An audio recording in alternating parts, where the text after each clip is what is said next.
Outlook, the Eyesight Cornwall newsletter, Autumn-Winter 2022. Eyesight Cornwall, inspiring futures for people living with sight loss. Approximate recording time, 30 minutes. You can skip through the tracks in this recording to find the beginning of each new section. 1. Welcome to the Autumn-Winter 2022 edition of Outlook. Thank you to everyone who came along to our AGM in October. I hope you enjoyed it as much as I did. It was wonderful to see so many of you in person again after such a long time. It was also a pleasure to welcome our patron, Colonel Edward Bolitho, to present the inaugural Volunteer Recognition Awards. Congratulations to all the very deserving winners. There will be many more opportunities to meet up in person next year as we are reintroducing our Community Roadshow. Each month, our team will visit a different town across Cornwall to showcase the latest products and give you an opportunity to speak to staff. All the information will be on our website in the new year, and members will receive an invitation to their local event. I recently had the pleasure of attending the first meeting of the GOALD, Generating Older Active Lives Digitally project, where a group of our members, including one of our trustees, were able to give a unique insight into the challenges people with sight loss can face, as well as share their experience with assistive technology. A team at the Plymouth University will use the research to help make technology more accessible for people of all ages. With the cost of living rising, one of the things we've been able to do for our more vulnerable clients is gain access to government funding to help with increasing food and energy costs. Eyesight Cornwall was one of the select number of organisations authorised to apply for the funding. If you need support with your energy bills, please contact us to find out if we can help. Finally, I would like to personally thank Ian Pullum for his service to the charity. Ian is stepping down as a trustee after 2 7-year terms on the board. As well as volunteering his time as a trustee, Ian also volunteers as a telephone befriender, so he will continue to be involved with the charity. Wishing you all a very happy Christmas. Carol Theobald, Chief Executive. 2. Low Vision. We are delighted to welcome Louise Menonet to the team as our new Low Vision advisor after Shannon Smith left the charity to embark on a career with the NHS. One of the first things that Louise has done is to reintroduce low vision clinics in Cambourne and Falmouth, in addition to the clinics in Helston, Penance, St Austell, Truro and Wadebridge. The Cambourne clinic will take place once a month at Specsavers, whilst the Falmouth clinic will take place every 6 to 8 weeks at Reynolds and Slater Opticians. As with all our low vision clinics, you will need an appointment in order to attend. Unfortunately, we are unable to offer drop-in appointments because we need to receive a referral from your optician or eye consultant prior to your appointment. Don't forget, you can use the low vision service to change your magnifiers as your sight alters or to replace lost or broken magnifiers. Low vision clinics. Cambourne, once a month at Specsavers Opticians. Falmouth, every 6 to 8 weeks at Reynolds and Slater Opticians. Helston, once a month at Raisin Opticians. Penance, once a month at Reynolds Opticians. St Austell, twice a month at St Austell Community Hospital. Truro, weekly at the Sight Centre. And Wadebridge, once a month at Slater's Opticians. 3. Home visit charge. Due to the increased cost of fuel, we've reluctantly had to increase the home visit charge for low vision and assistive technology appointments to £25. This is the first time the charge has increased since 2016, but it was necessary to allow us to continue offering home visits to those who need them. Please note, home visits can only be offered in exceptional circumstances. 4. Latest news. 4A. Free parking at hospital sites. Royal Cornwall Hospitals Trust, RCHT, has recently introduced free parking for blue badge holders at Treliske Hospital. Working with a new parking provider, the Trust has installed machines which allow you to scan your blue badge in order to receive the free parking. To save you returning to your car after your appointment to pick up your badge, you can take it with you and simply leave your parking clock displayed in the window. Thanks to the new automatic number plate recognition cameras, after you have scanned your badge and returned to your car, you can drive towards the exit and the barrier will automatically open for you. 4B. Recipe Book. Eyesight Cornwall member Clyde Pascoe has released a recipe book with the help of the Health and Wellbeing Hub in Paranar Walthall. Clyde had been baking since he was a small boy, and when members of the hub heard how he had won awards at both Stithians and the Royal Cornwall shows with his recipes, it got them thinking. With the help of the Truro Creative Writers Group, they copied the recipes, added illustrations, and published Clyde Pascoe's Cornish Recipe Book. Clyde is kindly donating profits from the book, which costs £6.50 and is on sale at our reception, to Eyesight Cornwall. 4C. Boxing.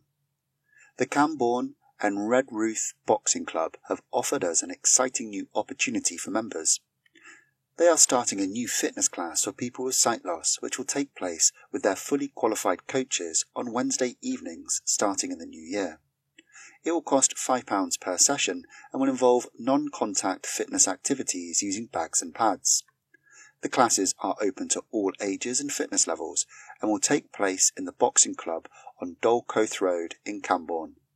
Any members or volunteers who are interested in taking part should contact Jodie Strick on 01872 26 111 or email info@eyesight, that's the letter I, SIGHT, cornwall.org.uk.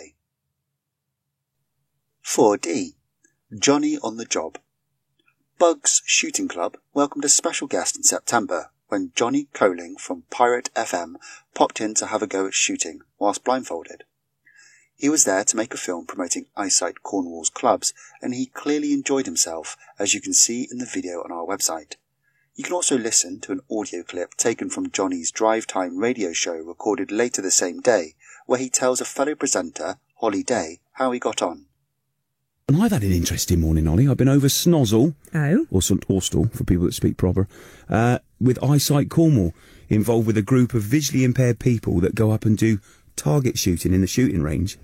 They are incredible. So what they did was they do it all through sound. So they got earphones on, got the gun, got the target in the distance, and all through this there's a high pitched noise. And as the pitch gets higher, you're closer to the bullseye. Do you see what I mean? So you've got like a... Yeah. And you have to... But the slightest move... Well, it's like aiming a gun. The slightest move and you're off. And they're just incredible. There's a national champion called Dan. Yeah. And he got like 98 out of 100 on this. That's incredible. So inspiring. I've loved it this morning with them.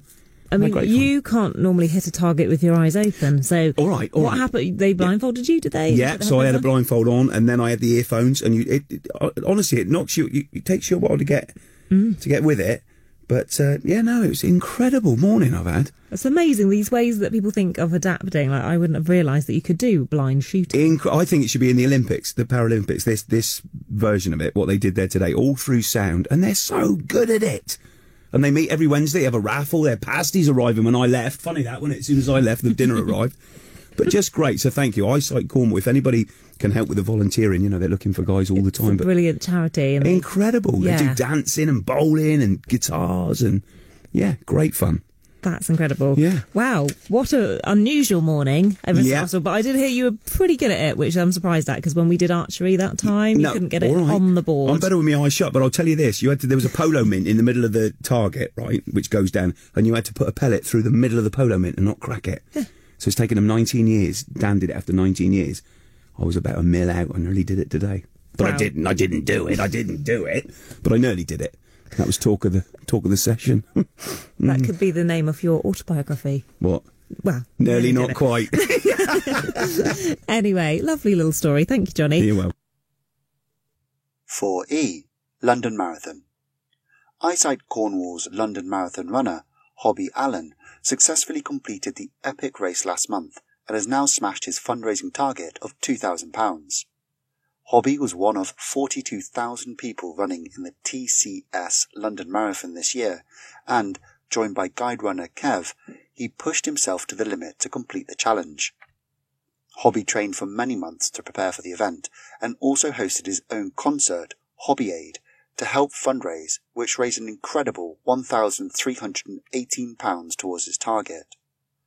Hobby said, "The London Marathon is just one of those unique experiences that is worth doing at least once in your lifetime. It was a tale of two halves for me, as I was running really well up until about mile 16, but then my ankle and foot started to hurt, which did slow me down in the second half. The atmosphere during the race is incredible. You have people cheering you on during the whole route, which can be motivating, but it does cause additional challenges for people with sight loss, as it makes it harder to hear your guide runner. It was a massive relief to finish anything over 10k as a struggle for me, so I am very proud to have finished a whole marathon. I also want to say a huge thank you to everyone who donated and supported me during this journey, and to my guide runners Kev and Amanda, and to all of the bands and supporters who made Hobby Aid such a success. Thank you also to Jake Denton, my parents and my partner Sean, for being my biggest supporters." 4F. Stithians Ladies Choir. Stithians Ladies Choir put on a fantastic show to mark the end of summer with their music for a summer evening event, all in aid of Eyesight Cornwall. Fresh from their win at the County Music Festival, it was the group's first concert of this kind following the COVID-19 pandemic, and it was expertly led by Reverend Liz Harris. The audience were treated to a wealth of varied songs and styles throughout the evening, as the choir were joined by Carrick Consort, who delighted with their selection of recorder performances, as well as soprano Simone Hellier, with the choir's own accompanist, Rico Gerber, on piano. Through ticket sales and a well-supported raffle, the choir raised a fantastic total of £653 for Eyesight Cornwall. 4G. Falmouth Rotary Club. Carol was recently invited to lunch with the Falmouth Rotary Club, which is currently celebrating its centenary year.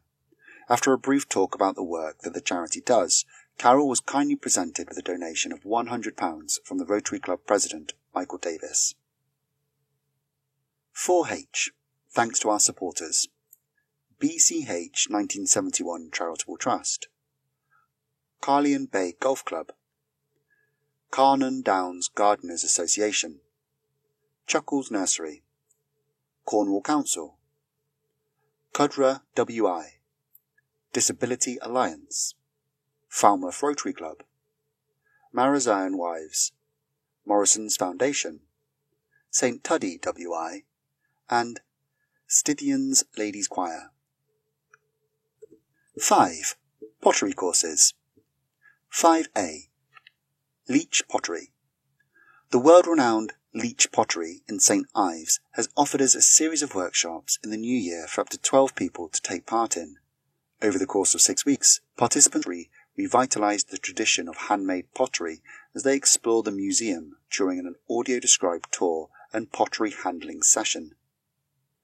When taking inspiration from the ceramics made by Leach Pottery, participants will make their own pottery using hand-building techniques and throwing on a wheel.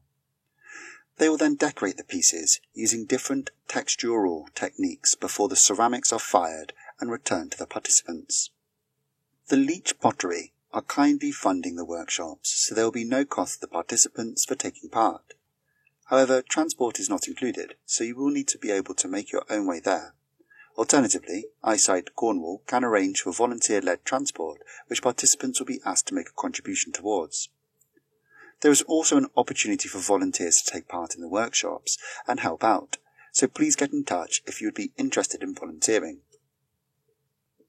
5B. Raku Pottery Course. Raku is a Japanese-inspired firing process for clay that involves placing the pottery into a container with combustible materials and firing them at a very hot temperature. The materials ignite and create a variety of interesting colours and effects on the surface of the pottery. Local potter, Doreen Gibbons, has kindly offered to run a series of 6 weeks courses for anyone interested in creating their own Raku-fired pieces. During the workshops, which would take place in Hale, you would make and glaze your own pots, and then, in the final session, you would get a chance to fire them using the Raku method. All the materials are provided, and Eyesight Cornwall will cover 80% of the course fees, meaning that each participant will only pay £60 for the 6-week course. Again, transport is not included in the cost, so participants will be asked to make their own way there, but subsidised volunteer-led transport will also be available.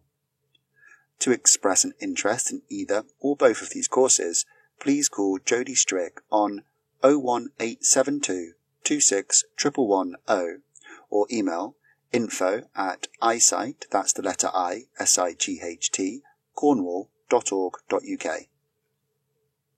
6. 165th Annual General Meeting. It was a pleasure to hold the 165th AGM in person for the first time since 2019 and welcome so many familiar faces back to St. Community Centre once more.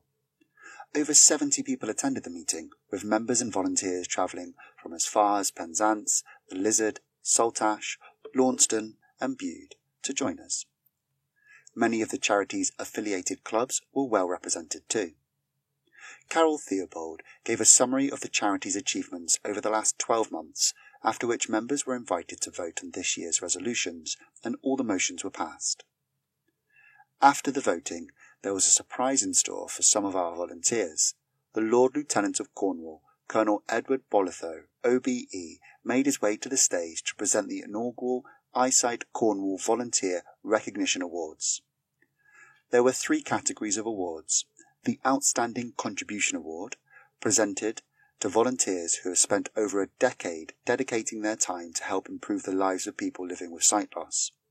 The Special Recognition Award, presented to volunteers who have gone above and beyond for the people living with sight loss. And the Members' Choice Award, chosen by the Eyesight Cornwall members and presented to the volunteers who have made the biggest difference to them. Quote, "It is such a privilege to be associated with the brilliant organisation that Eyesight Cornwall is, and it was a great pleasure to meet everyone and have the chance to thank the volunteers and staff for all their hard work and dedication." End quote. Colonel Edward Bolitho. Carol said, quote, "It was lovely to see how much these awards meant to our volunteers. We couldn't do what we do without them, and this was our way of thanking them for the time they give helping others. We have so many fantastic people who help in so many ways, whether it's at a club, as a driver, or one of our other varied roles, and we are so grateful for every single volunteer." End quote. Outstanding Contribution Award. Shirley Evans, 20 years. Dawn Ferrier, 20 years. Barbara Merry, 25 years. Bill Osborne, 15 years. Sheila Osborne, 15 years.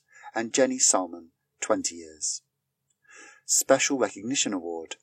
Mary Colwell, Tony Gilbert, John Grecian, Celia Knight, Jill Rafferty, Paul Rafferty, Lindsay Roder, Adrian Sampson, Henry Tabb, and Gordon Vigg. Members' Choice Award. Sharon Ferrier, Chris Kemp, Dan Colicia, Marion Martin, and Michael Orchard.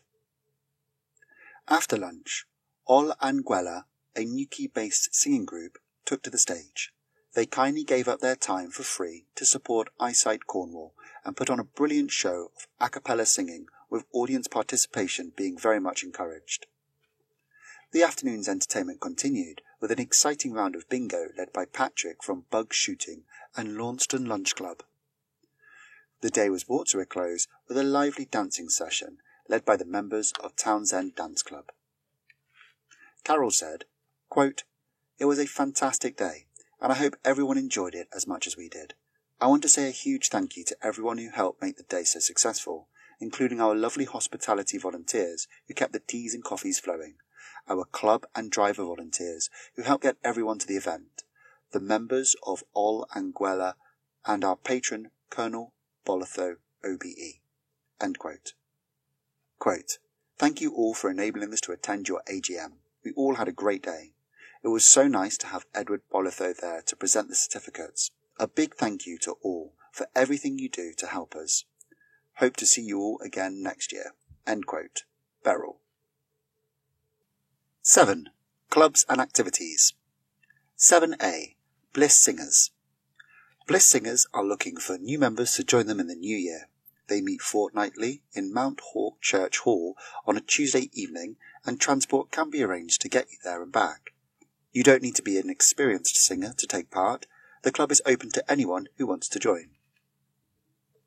7B. Bugle Blues Bowling Club. The members at Bugle Blues Bowling Club have been organising a series of competitions with other local bowling clubs. Proving that sight loss is not a barrier, they have been holding their own against sighted teams from Goonbarrow, Luxullian and Imary's bowling clubs. This year marks a special anniversary for Barbara Merry, who has been volunteering at the club for 25 years.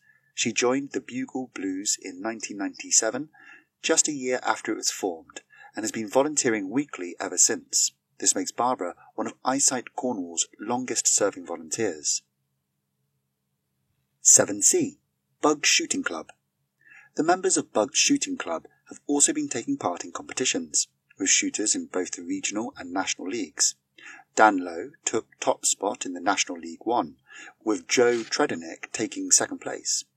There was also a first place spot for Kevin Sleeman in League 3, followed closely by Patrick Healy in third place. There was even a first place finish for new member Vic Powell, who took part in the Regional League. 7D. Dance Club Parr. This dance club meets in Parr Methodist Church on a Monday afternoon between 2 and 4 p.m. The meetings take place every few months, with the Christmas dance taking place on Monday the 12th of December. 7E. Dance Club Townsend. Townsend Dance Club very kindly provided the entertainment at the end of this year's AGM, getting people on their feet and learning some new dance moves. They have recently been joined by 2 new volunteers who drive members to the club and help out throughout the afternoon. 7F. Guitar Club. The club, which has been running for over 20 years, meets once a fortnight on Monday afternoons in Ponsonooth Village Hall. New members are always welcome. 7G. Launceston Lunch Club. Launceston Lunch Club will be having their Christmas meal in December, after which they take their annual break, returning the first week of February. New lunch venues will be announced in the new year. 7H. Ludgvan Bowls Club. Unfortunately, Ludgvan Bowls Club has taken the difficult decision to close. There is some good news for bowlers, though, as Camborne Bowling Club are willing to let us use their premises for club meetings. However, in order for that to go ahead, we would need to recruit new volunteers. If you know of anyone who would be interested in helping us get a new bowling club set up, please let us know. 7I. Saltash Baps, BAPS. The members of Saltash Baps have been very busy lately with trips to the Donkey Sanctuary in Gunnislake, where they had a lovely cream tea, Mary Hugh Farm in Callington, and Otter Nurseries in Plymouth. They also held a harvest festival in September, where the vicar hosted an auction to help raise money for the club. 7J. Walking Buddies. For those of you who would like to take part in a little bit of gentle exercise, we've introduced a Walking Buddies scheme, where a volunteer will meet you at your house and take you for a walk in your local area. It's perfect for anyone who doesn't feel confident to go out on their own, or who would welcome some company during the week. 7K. If you're interested in finding out more about any of these clubs or activities, call 01872 26 111 or email info@eyesight, that's the letter I, SIGHT, cornwall.org.uk. 8. Using technology to improve your life. Technology can help you stay independent, keep in touch with friends and family, enjoy hobbies, and continue or gain employment. At the Sight Centre, we have an in-house expert who can show you all the options to help you make the perfect choice. You'll be given personalised advice based on your specific needs and be given the opportunity to try the different equipment and software for yourself. What can technology do for me? Technology can help enhance your day-to-day life and assist with your hobbies and leisure time, as well as working or studying. Working or studying. Software and apps can help you in a work environment or when studying or doing research. This can range from enlarging text to reading sections of text out loud, or even just making navigation of menus easier. Staying in touch with friends and family. We have a selection of devices to help you stay in contact with loved ones. These include large buttoned mobile phones with simple-to-use features, software you can install on your smart devices or tablets with email capability. Reading receipts, medicine bottles, and crosswords. Technology can help you read smaller prints, either by reading the text aloud, enlarging the text and making it easier to see, or even by taking a photo of the text and changing the colour contrast. Entertainment. If you read a newspaper, we can show you devices to help make it easier to read or even get you set up reading the paper online. We can also put you in touch with the local talking newspaper if you would prefer to listen to the news instead. If you are straining to see the television at a distance, we can show you how catch-up television apps can be put on a tablet, phone or computer, making it easier for you to watch up close. What does an appointment at Eyesight Cornwall involve? When you visit the Sight Centre, our advisor will chat to you and find out what you would like help with, and then they will do their best to present some solutions. This can include demonstrations and full explanations. We can even loan some devices for up to 2 weeks so that you have a chance to try the technology for yourself at home before making a decision on what works best for you. Come and see us, regardless of your experience with technology, and we will do our absolute best to help. From reading bus timetables to answering emails, technology could help you to maintain your independence and make the most of your leisure time. 9. Christmas orders. If you still haven't bought your Eyesight Cornwall charity Christmas cards or 2023 large print calendar yet, you can purchase them while stocks last by calling us on 01872 26 11110 or by visiting our online shop at www.eyesight, that's the letter I, SIGHT, cornwall.org.uk. The calendars are £7 each, £6.30 for members, and a pack of 10 cards costs £4, £3.60 for members. 10. Christmas closure. The Sight Centre will be closed for our annual festive shutdown between 4 p.m. on Thursday the 22nd of December 2022 to 9 a.m. on Tuesday the 3rd of January 2023. Any phone messages left during this time will be picked up when we return. We hope you have a lovely Christmas and a happy New Year. 11. Useful telephone numbers. The Sight Centre 01872 26 11110. Cornish Talking Newspaper 01872 27 3806. Pen Garth Talking Newspaper 01736 364 307. Silverline 0800 470 80 90. TAP Hospital Transport 01872 22 33 88. RNIB Talking Books 030 123 9999. Or if you have an Amazon smart speaker, say, Alexa, call RNIB helpline. And Action Fraud 0300 123 20 40. 12. Eyesight Cornwall. We are the first centre of resource for all in Cornwall and the Isles of Scilly who are affected by sight loss, whatever their age, circumstance or condition. We passionately care about helping anyone living with a vision impairment and have done ever since our foundation in 1856 when the charity supported Cornish miners. 01872 26 11110. www.eyesight, that's the letter I, SIGHT, cornwall.org.uk. Eyesight Cornwall. The Sight Centre, Newham Road, Truro, Cornwall, TR1 2DP. Registered charity number 1108761.